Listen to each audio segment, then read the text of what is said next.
திருவள்ளூர் மாவட்டம் சிறுவையாபுரி கிராமத்தில் எழுந்தருளியிருக்கிற அருள்மிகு பாலசுப்பிரமணியர் கோயிலிலே அதுக்கு அருகிலே இன்றைக்கு ஒரு புதிய நகர விடுதி விரிவாக்கம் மற்றும் புதுப்பிக்கப்பட்ட நகர விடுதியாக இங்கே உருவாக்கப்பட்டிருக்கிறது. ஏற்கனவே அந்த விடுதி இயங்கி வந்தது. இன்றைக்கு 2,02,00,000 ரூபாய் மதிப்பிலே அது இன்றைக்கு விரிவாக்கம் செய்யப்பட்டு புதுப்பிக்கப்பட்டிருக்கிறது.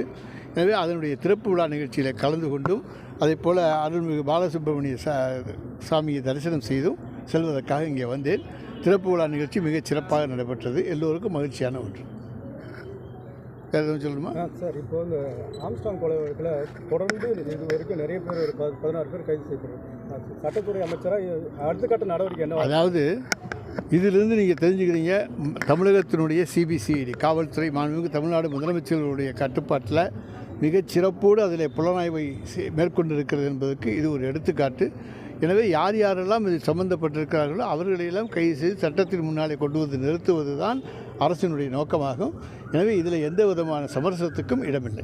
பல்வேறு கட்சிகளை சேர்ந்த நிறைய பேர் இதில் கைது செய்யப்பட்டிருக்காங்க. அதுக்கு நாங்கள் தெரிய முடியும். யார் யார் சதிச்செயலில் ஈடுபட்டார்கள் என்று எங்களுக்கு தகவல் கிடைக்கிறதோ புலனாய்வின் அடிப்படையிலே கைது செய்யப்படுகிறார்கள். நீதிமன்றம் தான் அதற்கு பிறகு அதில் முடிவு சொல்ல வேண்டும். உண்மையான குற்றவாளி கண்டுபிடிக்கல சொல்லி எதிர்கட்சியிலையும் பகுஜன் சமாஜ் கட்சியிலும் குற்றச்சாட்டு வச்சிருக்காங்க. அந்த உண்மையான குற்றவாளி அவருக்கு தெரிஞ்சால் சொல்லட்டும். ஏன்னா உண்மையான குற்றவாளியை கண்டுபிடிக்கலன்னு எடப்பாடி பழனிசாமி சொன்னால் அப்போ அவருக்கு ஏதோ தெரிஞ்சிருக்குன்னு அர்த்தம். அவர் சொல்லட்டும். சார், இப்போ செந்தில் பாலாஜி 1 வருஷம் ஆகுது. இப்போ நாளைக்கு நேரில் ஆஜர்படுத்த சொல்லியிருக்காங்க. சொல்லுங்கள். இப்போ தொடர்ந்து அவருக்கான இது எப்போ கிடைக்கும், ஜாமீன் எப்போ கிடைக்கும் என்ன? அதாவது அவர் தொடர்ந்து மேல்முறையீடு இதெல்லாம் செஞ்சுக்கிட்டு வர்றாரு. ஆனால் வேண்டும் என்று காலதாமதம் என்றெல்லாம் சொல்ல முடியாது. ஏன்னா நீதிமன்றம் இது தலையிட்டிருக்கு. நீதிமன்ற ஜாமீன் கொடுக்கின்ற பொறுப்பு நீதிமன்றத்தை இப்போ சேர்ந்தது.